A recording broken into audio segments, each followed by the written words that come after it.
next we will be talking about exceptions in ARM.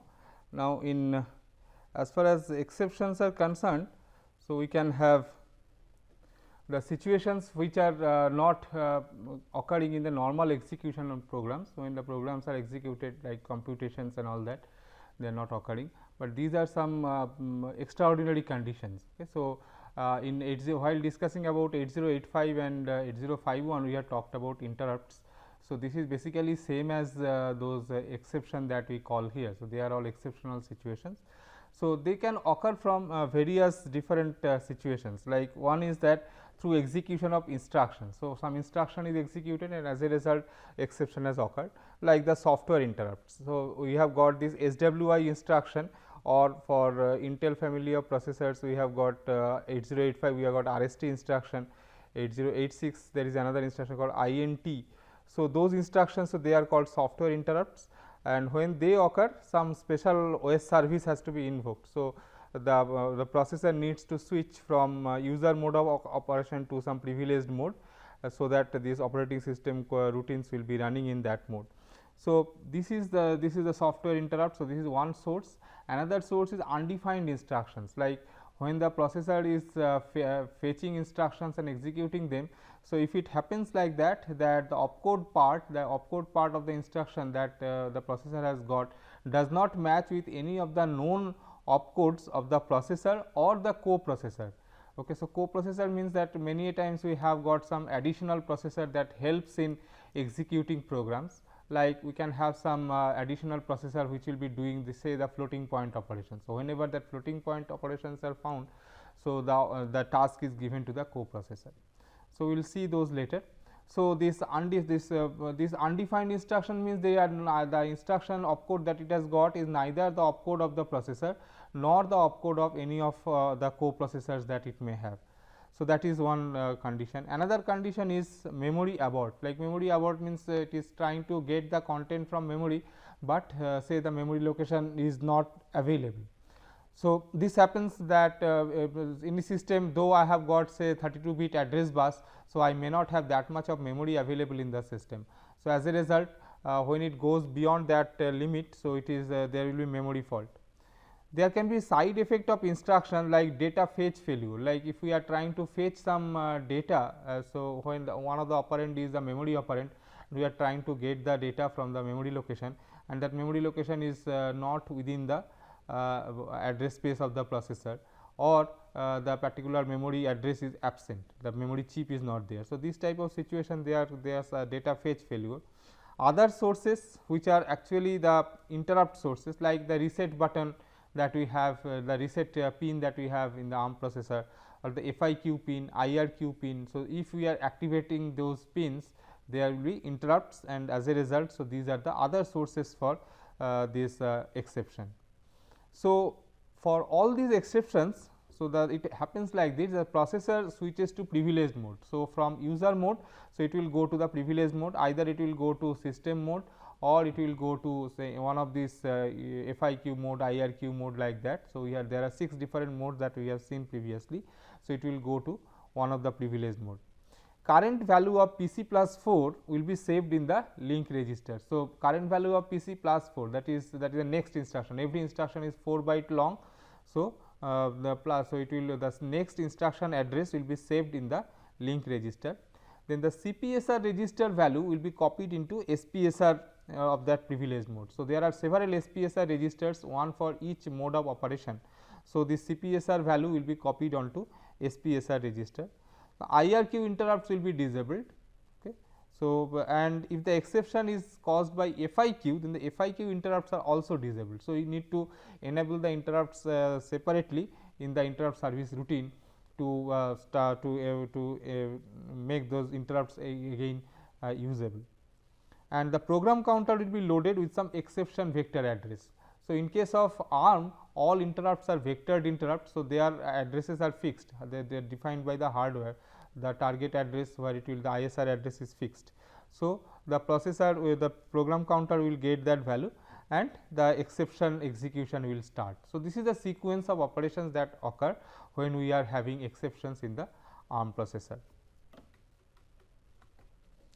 So, next we see that the vector table. So, as I said that all these exceptions they are vectored interrupt, they are vectored. So, this reset the mode it switches is to supervisor mode and the program counter value becomes all 0.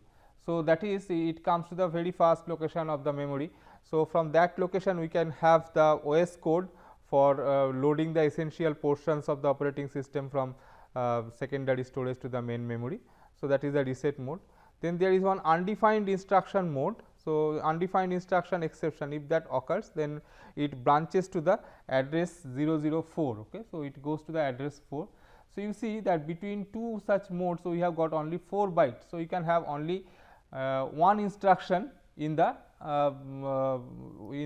vector location, and unlike other processors like 8051 or 8085. So, where we have got at least 4 to 8 bytes available, so that the small interrupt service routines can be held there itself.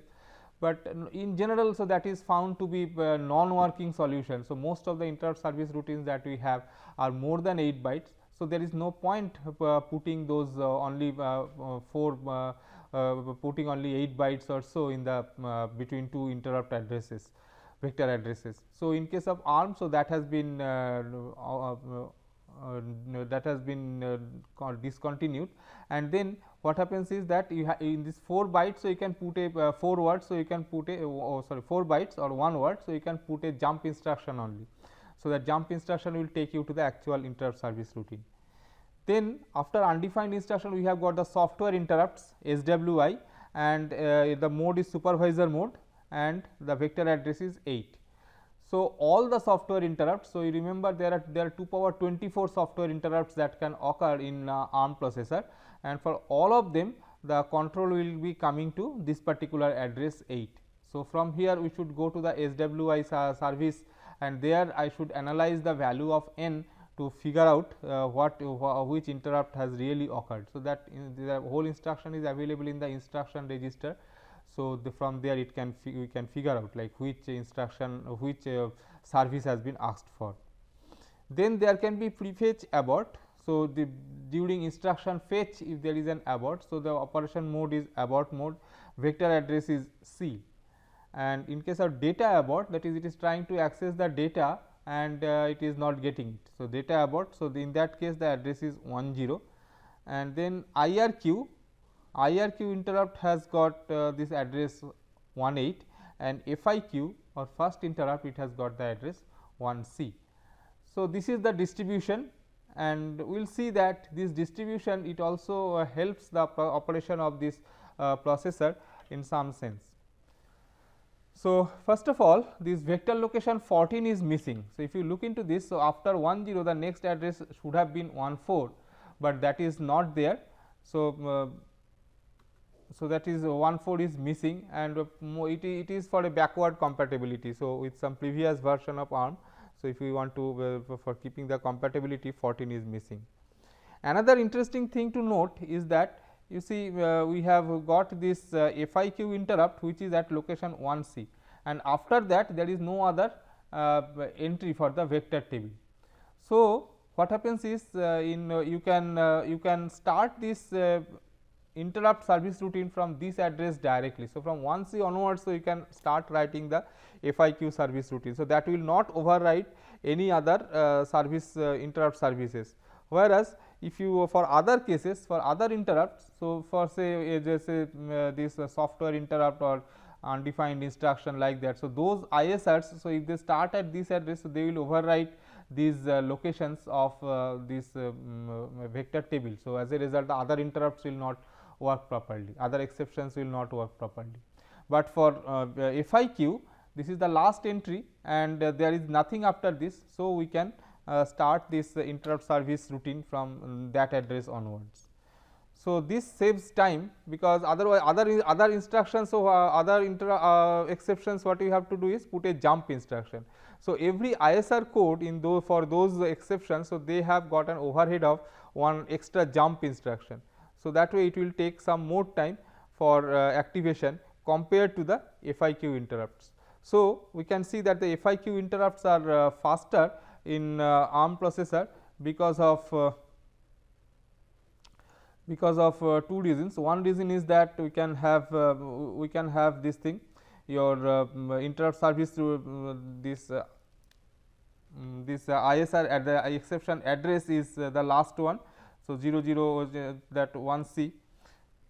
So, this FIQ interrupt is faster because of two reasons. One reason is that we have seen that they have got a separate set of registers. So, separate register set. So, that is one reason, okay. And another reason that we have now is due to this highest address. So, that jump instruction not needed at the beginning of the ISR. So, because of that the FIQ is faster than other interrupts. So, this helps in the operation, like, so we can have the critical interrupts put into this we can have critical interrupts put into this ARM into this FIQ, so that we can get that service fast. Next we will look into one program. This is an example program for finding the maximum of a set of numbers.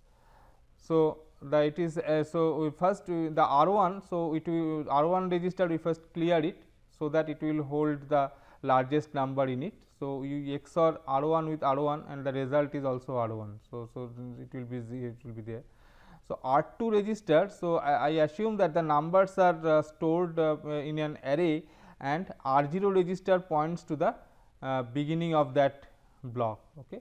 So, it is assumed that the R0 register is holding the, if this is the memory where these values are there, then the R0 register is pointing to the beginning, and this block is ending with a this R2 register.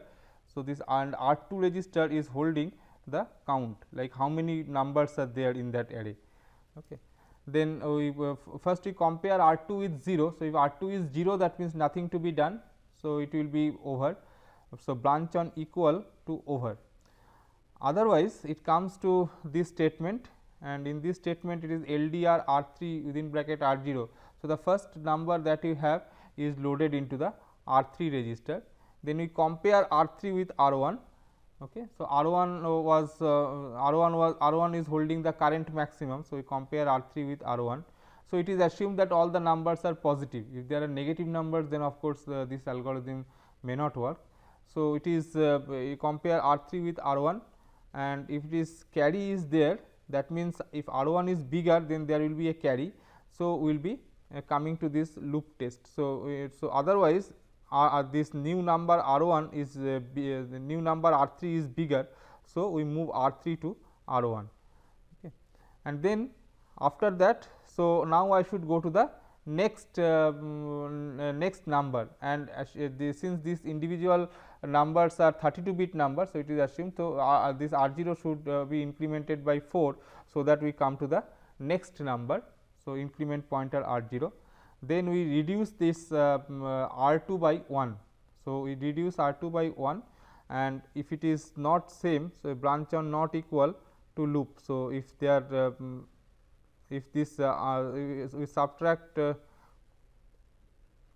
R2 1 from R2 and store the number in R2, and then if it is not equal, that is if the 0 flag is set, then this equality flag will be there. So, if branch on not equal to loop, so we will come back to this point, again load the next number and compare. So, there can be different ways by which this program can be written, and the objective is also not to say that okay, we have done very good survey of this all the instructions of ARM, but we are trying to look into the features of ARM and the types of instructions that are there. Okay. So, this program is just an example on how to use those instructions for doing some operation. So, next we will look into another program.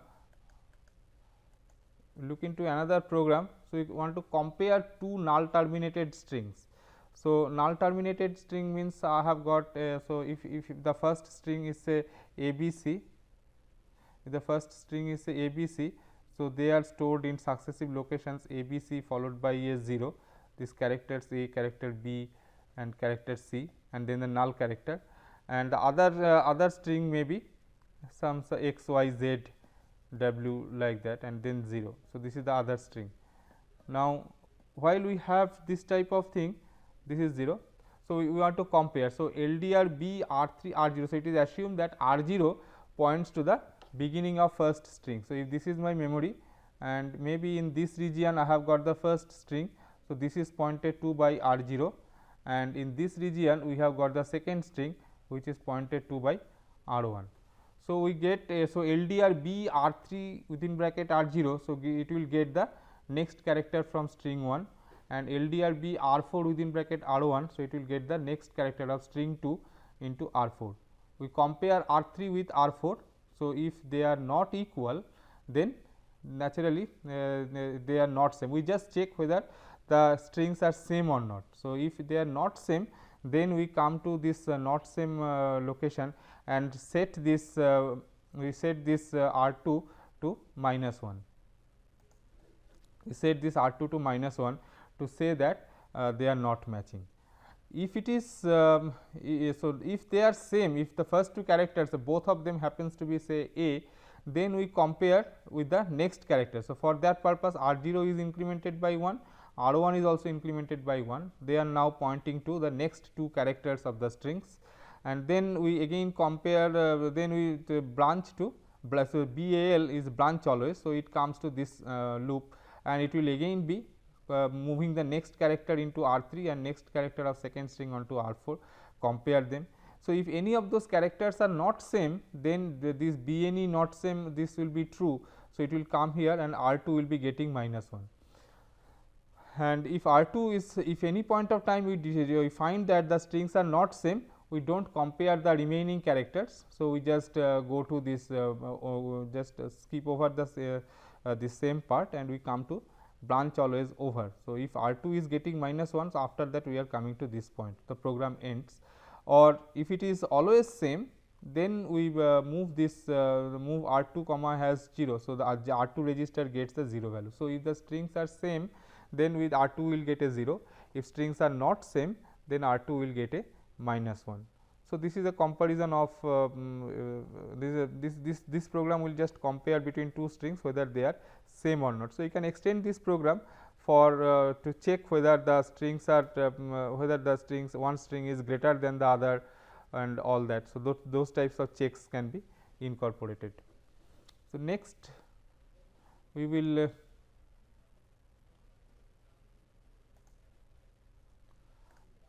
next we will look into the advanced processors of ARM. Like as I said that now ARM processors, so they have been developed into the Cortex family of processors, and this ARM Cortex, so it is divided into three different families. Okay.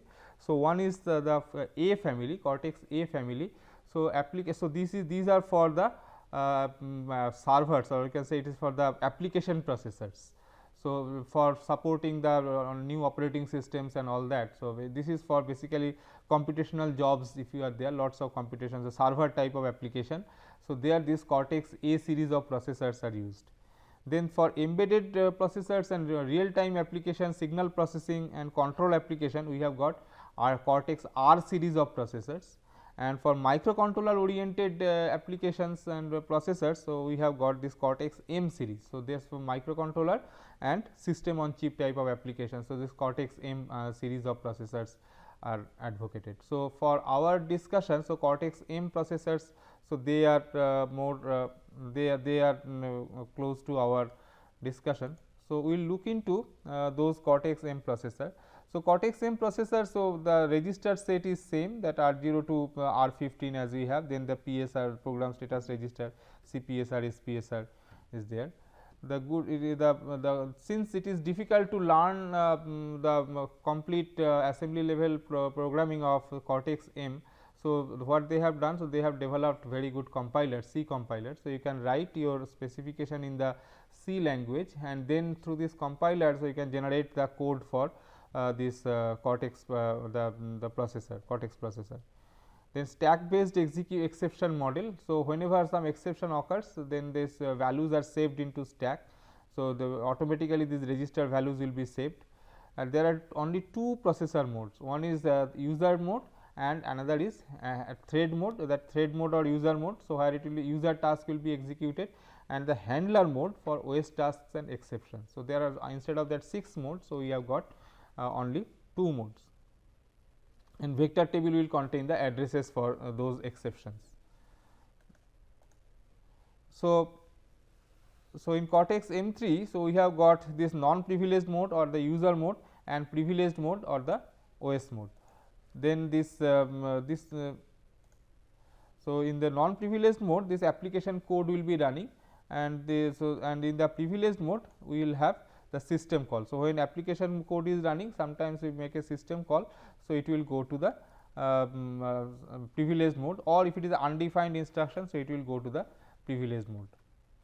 So, all the aborts, interrupts and resets, so they are all handled in the privileged mode of operation.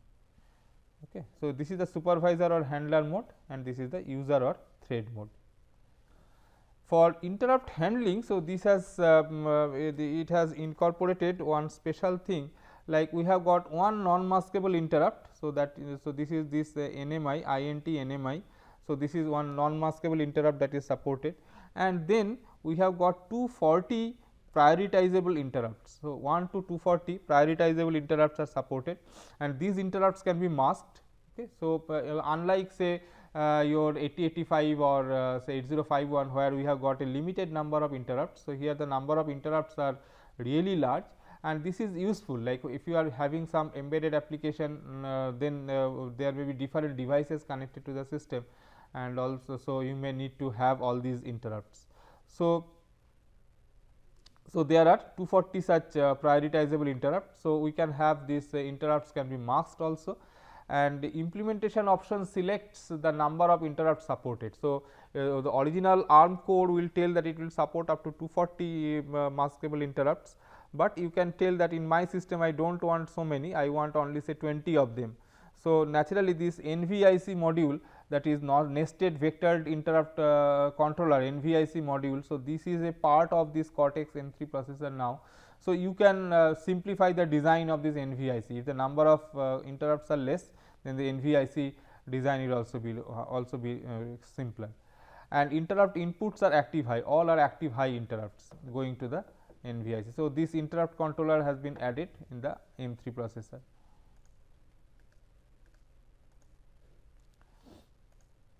As far as the exceptions are concerned, so reset is there. So, that is power on or system reset. Then the NMI non-maskable interrupt. So, this is they cannot be stopped or preempted by exception any exception other than reset.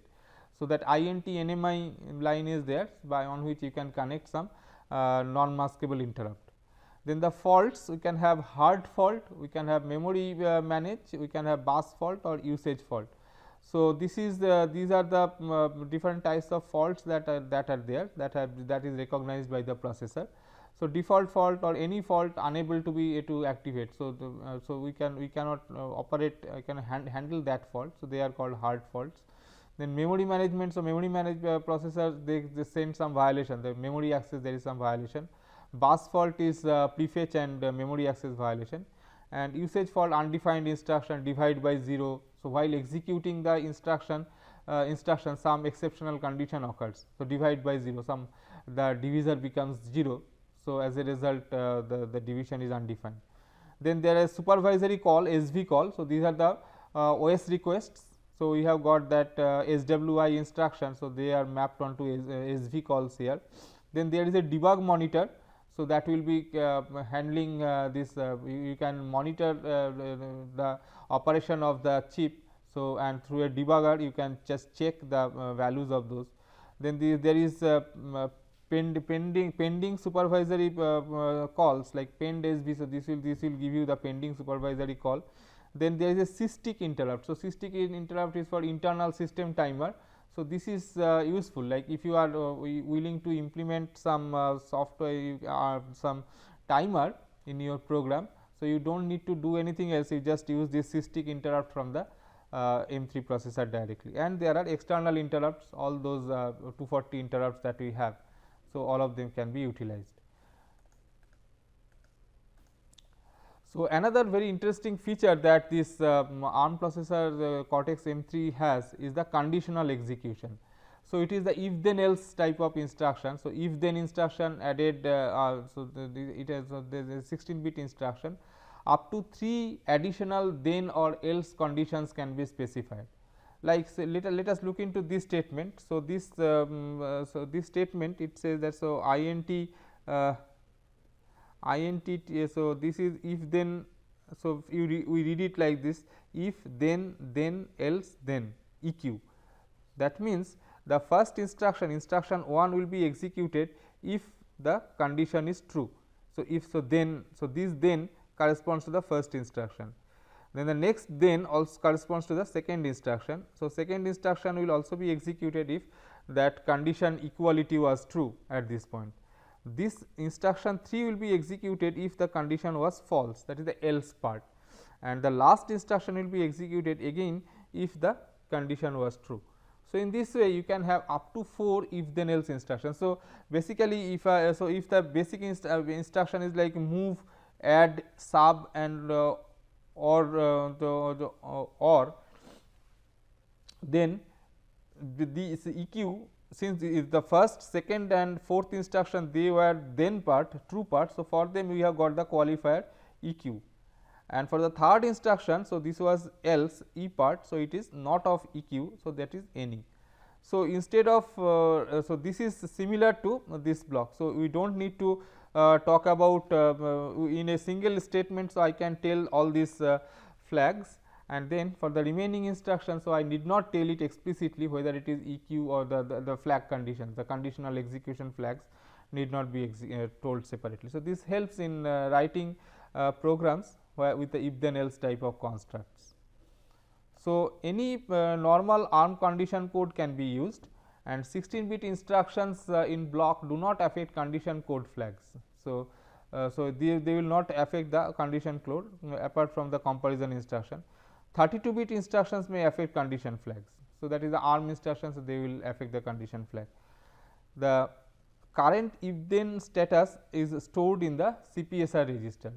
So, conditional block may be safely interrupted and returned to, and must not branch into or out of the if then block. So, that is there. So, you cannot take a branch instruction from here before completing this if then else. So, you cannot have the third instruction as a branch out instruction, or you cannot just branch into a block. So, you cannot say that I will come to the jump onto the middle of this block. So, that is also not possible. So, those are there. So, this way this M3 processor, so it has got many interesting features, and they are many more features are there. So, I would suggest that you look into this ARM manual for their details, but whatever we do. So, that is actually the ARM processor is one of the very powerful processors, and it has got the advantage because we have got low power consumption, and it is quite powerful in the sense that it is comparable with many of the high speed processors that we have now, with a limited amount of hardware requirement, because you can take only the essential parts and the others may not be taken as part of the processor.